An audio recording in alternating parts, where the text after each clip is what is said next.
제2장. 형제들아, 우리가 너희 가운데 들어간 것이 헛되지 않은 줄을 너희가 친히 아나니, 너희가 아는 바와 같이 우리가 먼저 빌립보에서 고난과 능욕을 당하였으나 우리 하나님을 힘입어 많은 싸움 중에 하나님의 복음을 너희에게 전하였노라.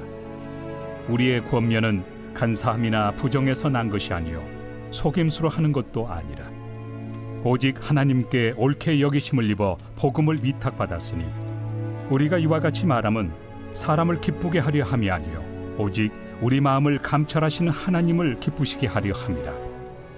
너희도 알거니와 우리가 아무 때에도 아첨하는 말이나 탐심의 탈을 쓰지 아니한 것을 하나님이 증언하시느니라. 또한 우리는 너희에게서든지 다른 이에게서든지 사람에게서는 영광을 구하지 아니하였노라.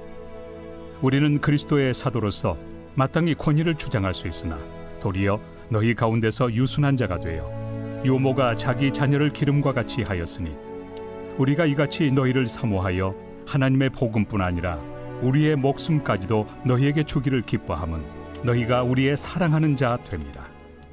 형제들아, 오늘 우리에게 주시는 하나님의 말씀은 데살로니가전서 2장 1절로 8절 말씀입니다. 데살로니가 2장에서 바울은 데살로니가에서의 사역을 회상하는 그런 내용이 나오고 있습니다. 왜 바울은 이전에 자신이 데살로니가에서 어떻게 사역했는지를 다시 말하고 있는 것일까요? 바울 서신을 보면 여러 내용 가운데 바울 자신의 사도성이나 그의 사역에 대한 진정성을 변호하는 내용이 많이 나오는 것을 볼 수 있습니다. 다시 말해 바울의 자기 변호에 대한 내용이 그의 서신에 자주 나옵니다. 이것은 바울 자신의 자존심이나 그의 명성, 명예 때문이 아니라 바울의 진실성에 대해 의심받게 되었을 때 그가 전한 복음 또한 의심받을 수 있기 때문이었습니다. 아마도 데살로니가 사람들 중에 이전에 바울이 갑자기 밤중에 급히 그 성읍을 도망한 일에 대해서 의심하는 사람들이 있었던 것 같습니다. 2장 1절로 2절입니다. 형제들아, 우리가 너희 가운데 들어간 것이 헛되지 않은 줄을 너희가 친히 아나니, 너희가 아는 바와 같이 우리가 먼저 빌립보에서 고난과 능욕을 당하였으나 우리 하나님을 힘입어 많은 싸움 중에 하나님의 복음을 너희에게 전하였노라. 아멘. 먼저 바울은 데살로니가에서 복음을 전한 일이 헛되지 않았다고 말합니다. 이 말은 바울의 복음 사역의 결과로 믿게 된 사람들이 생겨나게 되었다는 것, 곧 복음 사역의 열매로 데살로니가 교회가 세워진 것과 동시에 그 모든 사역의 열매가 진실한 동기로 이루어졌다는 의미입니다. 그러면서 데살로니가에 오기 전에 빌립보에서의 고난에 대하여 말합니다.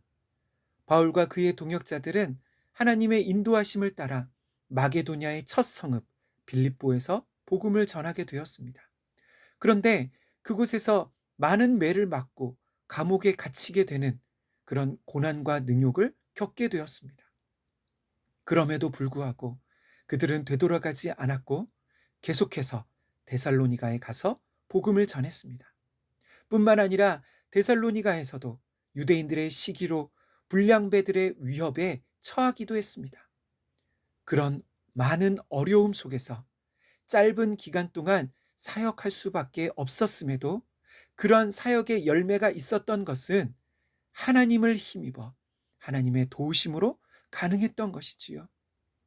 이제 3절과 4절에서 바울은 어떤 마음과 동기로 그 모든 복음 사역을 했는지 말하고 있습니다. 먼저 3절에서 바울은 자신들의 권면, 다시 말해 그들이 전한 복음은 간사함이나 부정, 속임수로 한 것이 아니었다고 말합니다. 그리고 4절에서 그렇게 사역한 동기, 곧 바울의 선교 사역의 목적에 대해서 말합니다. 바울의 선교팀의 모든 사역의 목적은 하나님께 옳게 여기심을 입는 것, 곧 하나님을 기쁘시게 하는 것이었습니다. 다시 말해 바울의 모든 사역의 목적은 사람을 기쁘게 하거나 사람에게 인정받는 것이 아니라 하나님을 기쁘시게 하는 것이었습니다. 마치 예수 믿으면 복받고 모든 일이 형통하게 된다고 말하는, 사람들의 귀에 듣기 좋은 말로 복음을 전한 것이 아니라 마음을 감찰하시는 하나님 앞에서 부끄럽지 않도록 복음을 전했다는 것이지요. 그래서 바울은 사람들에게 아첨하는 말을 하지 않았고 탐심의 탈을 쓰지 않았습니다. 이것은 바울 당시의 철학자들과 또 돈을 바라고 여러 지역을 다니며 대중연설을 하는 사람들과 달랐다는 의미입니다.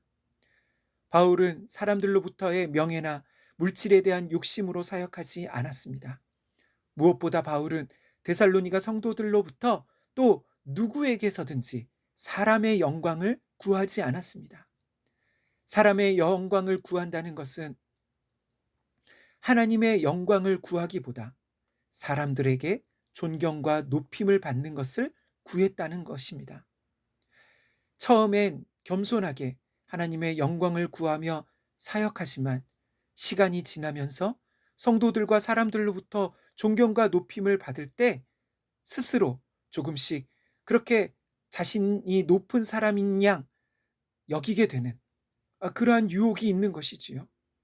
오늘날 한국 교회가 사람들로부터 세상으로부터 신뢰받지 못하는 그러한 상황이 된 이유는 교회의 지도자들과 목회자들이 하나님의 영광보다 사람의 영광을 더 구하기 때문이 아닌가 생각해 봅니다. 사람의 영광을 구한다는 것, 사람의 칭찬과 평가가 이 세상에서의 사람들로부터 성공한 목회자라는 그런 인정과 평가를 받는 것이 이후에 하나님 앞에서의 평가보다 더 우선이 된다는 것이지요. 7절과 8절 말씀입니다. 우리는 그리스도의 사도로서 마땅히 권위를 주장할 수 있으나 도리어 너희 가운데 유순한 자가 되어 유모가 자기 자녀를 기름과 같이 하였으니 우리가 이같이 너희를 사모하여 하나님의 복음뿐 아니라 우리의 목숨까지도 너희에게 주기를 기뻐함은 너희가 우리의 사랑하는 자 됨이라. 아멘. 바울은 자신이 그리스도의 사도로서 마땅히 권위를 주장할 수 있었다고 말합니다. 그러나 그는 데살로니가 성도들에게 그런 사도의 권위로 강하게 주장하지 않았습니다. 오히려 그는 그들 앞에서 유순함으로 마치 엄마의 모성애와 같은 따뜻함으로 그들을 대했습니다. 이것은 바울이 데살로니가에서 사역할 때 교회로부터 물질적 사례를 받지 않은 일을 말하는 것입니다. 이후에 9절에서도 언급되고 있지만 바울은 짐승의 가죽으로 천막을 지어 만드는 텐트 메이커로서 육체적 노동을 하면서 그의 사역에 대한 필요를 충당했습니다.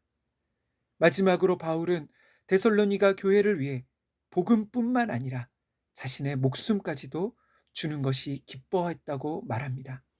마치 부모가 그 자녀를 위해 자기 목숨까지 줄 수 있는 것처럼 바울은 데살로니가 교회를 위해 그렇게 영적인 자녀로 여기는, 그렇게 사랑한 것이지요. 사랑이 많으신 하나님 아버지, 세상에서 우리가 아직 죄인 되었을 때 예수 그리스도의 은혜의 복음을 듣게 하시고 또 하나님의 자녀로 삼아주심에 감사드립니다. 그러나 우리의 부패함과 연약함으로 인해 오늘날 교회와 복음이 세상으로부터 그 신뢰를 잃어버리게 된 것을 고백합니다. 주님, 우리가 예수를 알고 믿는 데 그치지 않고 예수를 따르는 자가 될 수 있도록 은혜를 주옵소서. 그래서 세상에서 우리의 성품과 삶으로 다른 이들에게 본이 될 수 있도록 도와주옵소서. 예수님의 이름으로 기도하옵나이다. 아멘. 이 시간 함께 기도할 제목입니다. 우리의 말과 성품과 삶이 우리가 있는 곳에서 예수님을 드러내는 본이 될 수 있도록 은혜를 주옵소서. 두 번째, 우리의 인생의 목적, 사역의 목적이 세상에서 사람의 영광을 구하는 것이 아니라 하나님의 영광을 구하는 것 되게 하옵소서. 마지막으로 산돌교회의 모든 영적인 지도자들 가운데 맡겨진 영혼들을 향한 영적 어미와 아비된 마음을 주옵소서. 이 시간 함께 기도하겠습니다.